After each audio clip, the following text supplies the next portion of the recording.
looks like it is going right. Controls. We're trying some new stuff here, everyone. Hello, good evening. Best production value is on YouTube or on SiscaNews.com on the live tab. Hello, everybody. It's starting to look much better. All right. And last but not least, this goes here. This goes here. This I just want to get rid of. All right. Oh, start recording. Perfect. Okay. Good evening. Journalists never try to use anonymous sources unless absolutely necessary, especially with the addition of Barry Weiss at CBS. News like this hasn't exactly come out recently. Thank you for everyone who has been supporting us. Thank you all new subscribers. Welcome to Divided America. I am George Sisca.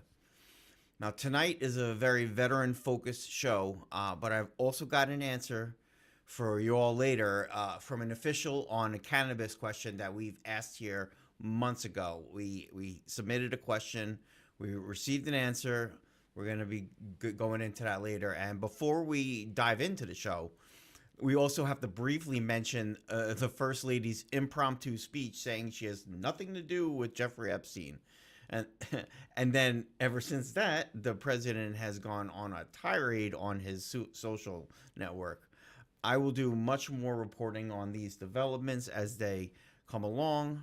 Now, we need answers from brave troops in our U.S. military right now. I'm willing to protect you as a source, as I did during the Brown University shootings. A student reached out to me, and there's so much misinformation being thrown around about this poor kid, and because of that, we need trusted voices. I want to be one of your trusted voices. I'm going to play a quick video from Pete Hegseth.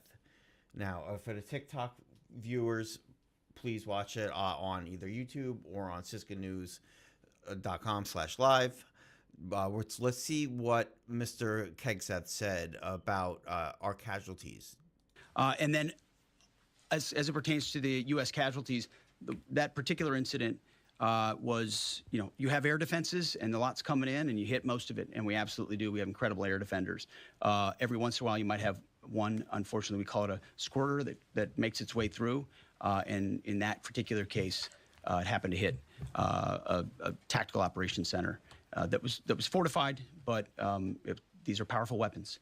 So we certainly will do, as I said, moments like that, as we remember them and we take care of them and take care of their families, only stiffen our resolve to ensure that we do this properly. Thank you. We played this specific video for context of what's coming next. This is a direct quote from one of the injured soldiers. He directly contradicts what's being said at that podium. Quote, painting a picture that one squeaked through is a falsehood, one of the injured soldiers told CBS News. I want people to know the unit was unprepared to provide any defense for itself. It was not a fortified position.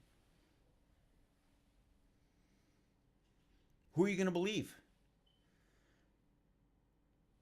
A former Fox News host that suddenly is in charge of the entire military and fired a well-respected Army Chief of Staff during a time of war just recently?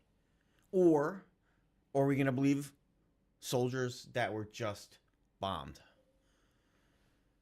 If you don't believe me, check out Randy George's career. Randy George is the former Army Chief of Staff. He's a bit more qualified than Petey. I urge everyone, if you're watching this, to please read the CBS article.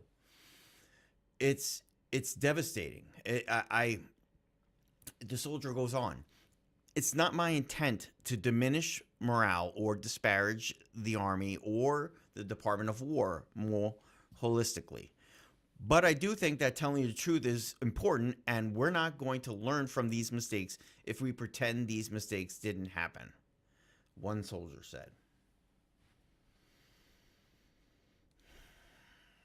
When we invaded Iraq in 2003, we, the military intelligence, we patrolled at night with unarmored Humvees just begging to get shot at.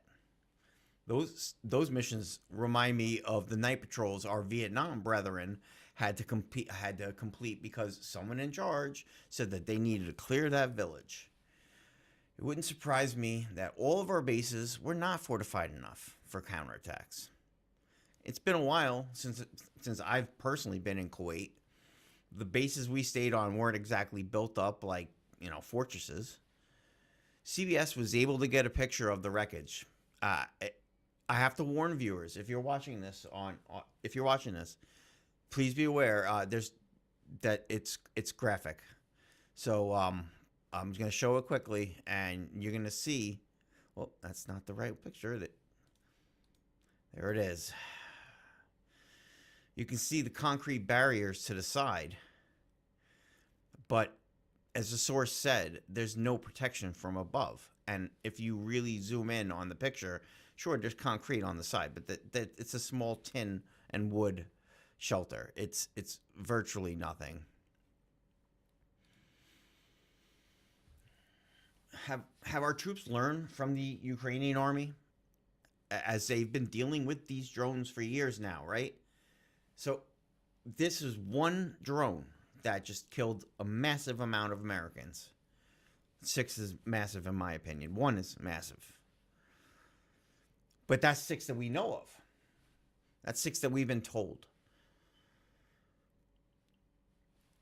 I asked this question actively to members of the military. Feel free to reach out to me, because I have a weird feeling that we're not getting the total numbers, the true casualties. I'm seeing reports about the hospital in Germany that had a women and infants section that just shut down recently. I'd love to get answers, boots on the ground in Germany. If you can, reach out to me on Signal. Reach out to me via email. Any of the socials. I'm on pretty much everywhere. Now, I could be wrong, but Pam Bondi was the last person to go from this administration. I'm starting to have a feeling it's time for Hegseth to go, and he's going to be the next fall guy for this horrible war that we've taken on. There are some news organizations that thrive on being first and sending as much information as possible. We at the Sisca News Network do not consider that considerably news. If anything, it's stenography for the elite. Now, let me be clear. News agencies can cover whatever they want and whoever they want. Statements from elected officials, candidates, police reports, all public domain, and it's frankly too much news. But journalists' jobs are to dissect what is being told to us and then report what is factual. At least that's what I've learned from school. The stress to be neutral, I believe, is self-harming and killing the profession. For example, one of our exercises in journalism school is to dissect the press release from a local town to see what is newsworthy and what is not. But we're also not going to be misinterpreted from the facts. With this in mind, would Israel really agree to Iran having full control of the Strait of Hormuz? Because if not, then all of the reporting that's coming from the White House press corps is fugazi. How could it not? How could it not be? It's either one or the other, right? It can't be. The Iran could not have agreed to not. It can't be both ways. It can't. Israel can't say we're going to keep lobbing things into Lebanon, or they're not part of the plan, and then they decided to kill a large amount of Lebanese people. It's a small country with a lot of people in it, and they shot roughly 100 missiles at them. Now, I don't want to sound anti-American at all. I hope it doesn't sound anti-American. Like I said, I fought for our country, and I want to bring up something very, very poignant. At least what I've seen is we in the world are not exactly liked, right? If we go to another country in Europe, we go to the Middle East, we say we're an American. We really like they're looking for us. They're not happy. The world is not happy with us. During the Cuban Missile Crisis of 1962, the world was also really mad at us. They thought that we were fighting with Russia and we were bringing too much stress, and because we thought we were going to get nuked. But there was no evidence, right? There's no, like, people were like, well, show us. Russia was sitting at the UN at their meetings lying, just blatantly lying, because you could in the 50s. Well, this was the 60s, but you just could. You didn't have the technology that you have today to prove or to disprove some of the crap that comes out of our leaders' mouths. So Adlai Stevenson, he was the U.S. ambassador, and while the Russians were sitting there just lying, and then Adlai showed secret satellite images of the Russian missiles that were in Cuba during this time. Now, most of this information is a great movie called 13 Days. If you can put up with the Massachusetts accents, I've watched it at least a dozen times. So it's locked into the long-term memory. I'm talking about this straight from memory, and my short-term memory is not so good. So we'll be discussing pod after the break. But the long-term is there, and this is all. So Adlai Stevenson, Ambassador Stevenson, had to show the world our classified pictures because Russia was lying. Why can't we do the same about Iran, right? Wasn't that the thing? We were going in for weapons of mass destruction, for uranium, to close the strait. There was the goalposts shifted nonstop. Do you feel safer? Because I don't feel safer.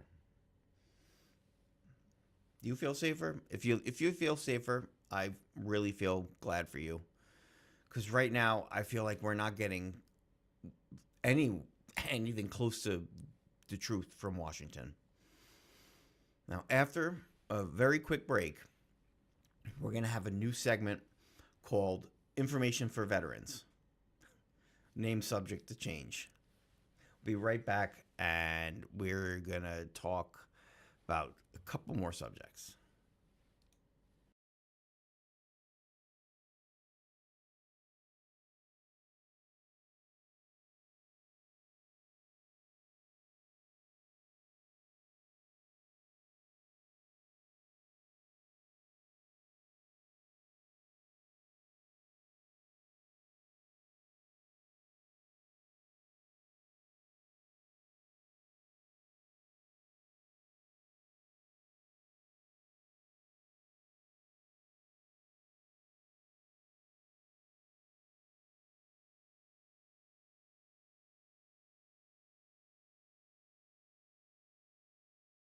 And then, as a there's Mr. Pete.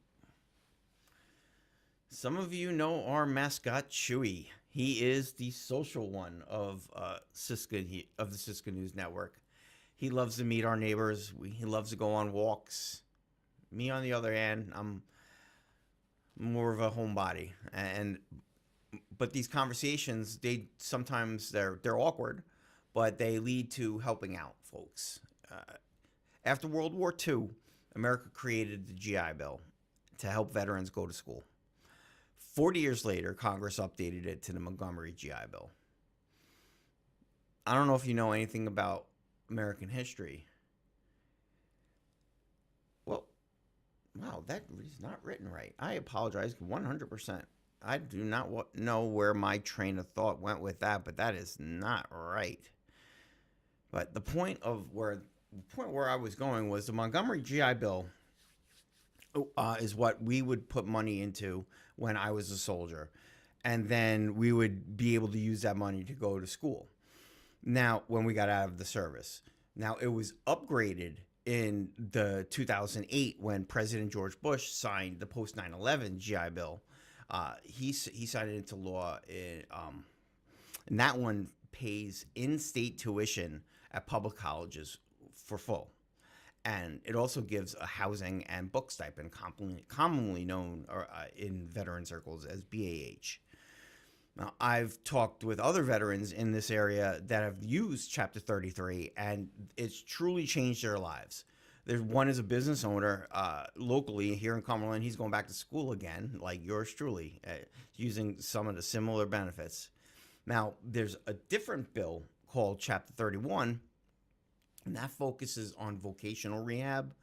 Now, that law wasn't as powerful as it was back then, but now in 2010, it added the BAH, which allowed school being basically a primary source of income. The crux of both of these chapters is serving in a time of war. If you served in a time of war, then you are going to be able to get these benefits. I stress this to anybody that's been overseas or served recently. Like you served during a time of war, which means that you are not just entitled, you deserve these benefits. You should go to your local VA rep, go to your local post, your VFW post, your American Legion. If you're struggling or if you just want change in your life, just take advantage of these programs. And also shout out on TikTok to Tales from the Core. He hosts a live TikTok in about an hour and 45 minutes from now at 9:45 Eastern every single night. It's just a place to hang out. It's pretty cool. He's always talking to vets, always having vet stuff. Just a very cool place for if you're just feeling alone, if you're just not feeling right. There's always answers. It's talking from a vet that I wasn't in the best headspace in 2008, 2009 when I went into school. And now I just think about the life change and what it can do for you. If I didn't have a family, what would have happened to me? It's kind of scary to think about, like where my life was actually going. But I'm lucky enough to have the benefits and a family and an incredible wife that allows me to do this. So thank you. And while I'm doing this, I get to ask questions to the people in power. And that's one of the things I really like doing. Like I like asking people uncomfortable questions because they should be able to answer them. Now, in the beginning of the show, I mentioned that I reached out to a local authority. We reached out to the Rhode Island Cannabis Control Commission with some specific questions and did not get exactly a solid response from the people in charge. I'm going to read the questions specifically to you. Are we wrong to assume that in November 2026, all THC products with a level of 0.4 grams will need to be pulled off the shelf? And I said, won't this decimate cannabis sales in Rhode Island and other surrounding areas? How are stores supposed to start packing their products? Have stores been notified? And the way the answer, it's so legalese, but if you actually read it, she's agreeing with the New York Times analysis, my analysis. The commission said, as written, that change would have a substantial impact on the current hemp-derived cannabinoid market, as many of the products today exceed that threshold. Yeah, no shit. That's what I said. However, there are still important unknowns. Federal agencies, including the U.S. Food and Drug Administration, have not yet issued full guidance on key definitions and implementations. Yeah, they're busy. Right? They're too busy to get this to flesh out the law. what I'm reading, what she says is there are still many unknowns. But what we do know is that the law, as written, will change the when you walk into a dispensary, this law will completely decimate these. I've talked about this a few times now on the show. I've brought it up numerous times in meetings, and I just don't know how to convey how devastating this will be to certain communities. I have no vested interest in any dispensaries whatsoever, except that I'm a smoker. That's the only interest I have in this, is that I think that it's insane that the federal government would completely change the rule. Well, we've talked about this and how Mitch McConnell snuck this crap into the big beautiful bill. It's disgusting. It's disgusting sometimes how something like someone that can barely walk will sneak something into a bill that even in the same state they don't want. Rand Paul is very against this, very against them changing the rules overnight.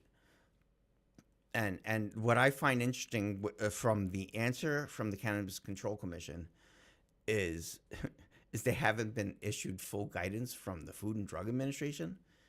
Like, what, you can't make up your own, like, so if you get nothing from them and you read the law, what you said, so everybody agrees 0.4 is the new level. If 0.4 is the new level, then everything's got to go. All those drinks, all the vapes, all the edibles, everything's got to go. And I'm not into that. Last, but certainly not least for tonight. Oh, Stephen A. Smith. A blowhard trying to make his name on the political commentary circuit. Not me. Stephen A. I don't know if you'll ever watch this or if you'll ever get to see this. But I used to watch your show somewhat often on First Take, and one of your biggest arguments was that you did the work, right? You were a journalist before you were a commentator. You were in the locker rooms, right? You were there. I did the work. Have you done political journalism? If not, shut your damn mouth. I see you talking about Mamdani and with Bill Maher. Have you done the work? I've done the work. That's why I'm sitting here talking. I'm not talking about not debating on whether LeBron should wear a black or clear mask. Right? I'm not asking Colonel Perez of Providence Police during the Brown murders, what does he think about the color of the sky? Or some mundane question that you guys ask on that show. I used to love the show for entertainment value, but when it comes to educational value, no. And then now you think that you're just going to talk about being president or talk about something about politics. Stick to sports, right? Have a good night. This was fun. Next week, I'm not going to be here, so it'll be a little hard to do a complete show. I will still go. I'll go live. Maybe I'll go live. I'm not going to be in this state, so it'll be tough. But if not, I'm still going to be around on socials. I'm still reporting every single day and night. So please reach out. Thank you again for all the new followers. If you want to never miss a thing, please hit the like button, the follow button, subscribe button, however you digest our content. Have a great night. See you soon.